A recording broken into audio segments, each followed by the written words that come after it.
ചെയ്യേ ചെയ്യാൻ പാടില്ലേ വൃത്തിയായിട്ട്. നിന്നോട് ഇത്ര വട്ടം പറയണം ഇതൊക്കെ ചീത്തയാക്കേണ്ടതാണ്, ഇന്ന് എന്നെ തീർക്കേണ്ട ജോലിയാണെന്നുള്ളത്. എന്ത് കേൾക്കാത്ത നമുക്ക് ഇങ്ങനെ കടിച്ച് വലിക്കത്. ഇങ്ങനെ എന്നിട്ട് ഉള്ളിലെടുത്ത് ഇങ്ങനെ എടുത്തിട്ട് അത് പുറത്തേക്ക് ഇങ്ങനെ വലിച്ചെടുത്തിടണം. കണ്ടില്ലേ? ഇതുപോലെ തന്നെ നമുക്ക് പുതിയ ബെഡ് വേണ്ടേ? നിനക്ക് വേണ്ടേ? ഞാൻ ഈ കഷ്ടപ്പെടുന്നതൊക്കെ ആർക്ക് വേണ്ടിയിട്ടെന്നാ?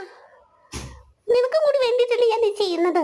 നമുക്ക് പുതിയ ബെഡ് അമ്മച്ചി വാങ്ങിച്ചു തരാന്നുണ്ടെങ്കിൽ ഇങ്ങനെ കഷ്ടപ്പെട്ട് തിരിഞ്ഞും മറിഞ്ഞും കിടന്ന് ക്ഷീണിച്ചു. ആക്ച്വലി എനിക്കിപ്പോൾ വയ്യ. എന്നിട്ട് ഞാൻ ചെയ്യുന്നത് ആർക്കാ? ശ്രദ്ധിക്കണുണ്ടോ നീ? നിന്റെ മുഖത്തടിക്കാല്ലേ? നിന്നെ പോലൊരു പെൺകുട്ടിക്ക് വേണ്ടി ഇത്രയും കഷ്ടപ്പെടുന്ന എന്നോട് നന്ദിയില്ലാത്തൊരു കുട്ടി.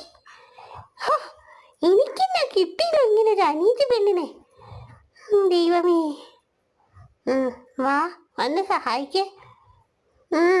നല്ല കുട്ടിയാവ് അതന്നെ. ദേ ഇങ്ങനെ കടിച്ചിങ്ങനെ വലിച്ച് ഹെൽപ്പി. Good girl. നമുക്ക് പുതിയ ബെഡ് വേണ്ടേ? മമ്മ പുതിയ ബെഡ് വാങ്ങിച്ചിരുന്നു. നോക്കിക്കോ, എനിക്ക് ഈ ബെഡ് മടുത്ത്. എത്ര പറഞ്ഞത് മാറ്റിത്തരാൻ, അപ്പം ഒന്നും ചെയ്ത് മാറ്റി തന്നേ ഇല്ല. അത് കണ്ടോ, ഇങ്ങനെ പിടിച്ച് വലിച്ചു കഴിഞ്ഞാൽ ചീത്തയൊക്കെ കഴിഞ്ഞാൽ നമുക്ക് പുതിയ ബെഡ് കിട്ടും. പുതിയ ബെഡ് കിട്ടുമല്ലോ, പുതിയ ബെഡ് കിട്ടുമല്ലോ. ലല്ലലാ.